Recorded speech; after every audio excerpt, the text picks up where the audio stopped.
কিভাবে অর্ডারে cake ready করলাম সেই ভিডিওটা আজকে শেয়ার করব। আসসালামু আলাইকুম, সবাই কেমন আছেন? আশা করি সবাই অনেক ভালো আছেন।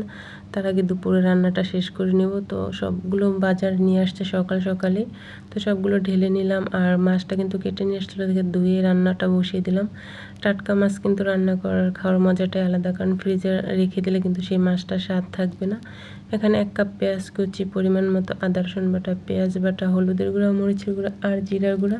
আর যে কোনো গুঁড়া মাছ কিন্তু সরিষা তেল দিয়ে রান্না করলে বেশি ভালো লাগে, কারণ এটা মেখে রান্না করতে কিন্তু সরিষার তেলটা দিতে হবে, তাহলে কিন্তু মাছের স্বাদটা অনেক বেশি পাবেন, কারণ সরিষার তেলের একটা ঝাঁজ পাবেন। তো অল্প পরিমাণ পানি দিয়ে যখন মাছটা হাফ সেদ্ধ হয়ে যাবে, সেই পর্যায়ে উপর থেকে একটা টমেটো একটু বড় বড় কুচি করে দিয়েছে, যেন টমেটোটা আস্ত থাকে।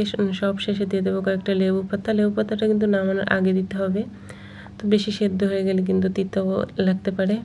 তো সবগুলো মাছ কিন্তু কাটতে পারবো না, আর এগুলো কেটে নিয়ে আসছিলো, তো এটা ধুয়ে রেখে দিতে হবে। তো শাপলাটা আগে থেকে ভাপিয়ে নিয়েছিলাম, কারণ এখন দুপুর টাইম, আর দুপুরে কিন্তু রান্নাটা আগে শেষ করে তারপর কিন্তু অর্ডারি কেকগুলো রেডি করতে হবে। তো পেঁয়াজটা ভাজা হয়ে গেলে তারপর পেঁয়াজ বাটা, আদা রসুন বাটা দিয়ে তো একটু পানি দিয়েছিলাম যাতে মশলাটা না পড়ে যায়। একটু হলুদের গুঁড়া, মরিচের গুঁড়া, কাঁচামরিচ, লবণ দিয়ে মশলাটা ভালোভাবে কষিয়ে নেব। আর শাপলা দিয়ে কিন্তু ইলিশ মাছ রান্না করা খাওয়ার মজাটাই আলাদা, কারণ এটা আমার কাছে অনেক বেশি ভালো লাগে। তো এরপর কিন্তু ইলিশ মাছের একটা মাথা আর একটা লেজ, 1 পিস মাছ নিয়ে নিয়েছিলাম। তো তারপর শাপলাটা একটু চিপড়ে দিতে হবে যাতে পানিটা না থাকে, কারণ শাপলা থেকে কিন্তু এমনিতে অনেক পানি বের হয়। তবে এটা আগে থেকে ভাপিয়ে নিয়েছিলাম আর কি। তো কোনো রকম কিন্তু ঝোল দিনে চুলার আঁচ কমিয়েই কিন্তু রান্না করছিলাম, কারণ বাড়িয়ে রান্না করতে গেলে ঝোল দিতে হবে, আর ঝোল দিলে কিন্তু শাপলাটা গলে যায়। আর এটা কিন্তু নারিকেল দিয়ে ভাজি করতেছিলাম, সরিষা বাটা, নারকেল বাটা দিয়ে। তো তারপরে কিন্তু এখানে শিং মাছ আর কাঁচকলা দিয়ে রান্না করব। খুব তাড়াহুড়া করে রান্নাটা করতেছিলাম, কারণ কেকের রেডি করতে হবে, কেকের বেস তৈরি করতে হবে।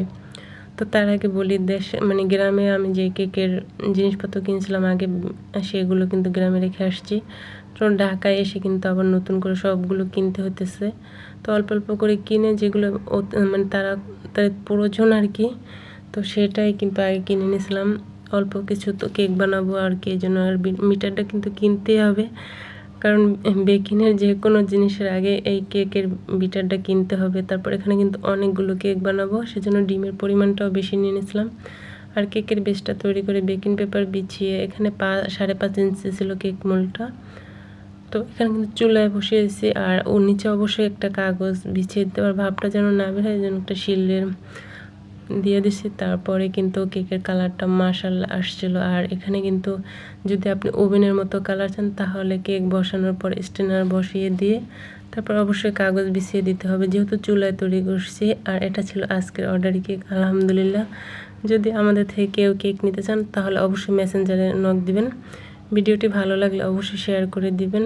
আর যারা সম্পূর্ণ ভিডিওটি দেখছেন তাদের অসংখ্য ধন্যবাদ। সবাই ভালো থাকবেন, সুস্থ থাকবেন। আল্লাহ হাফিজ।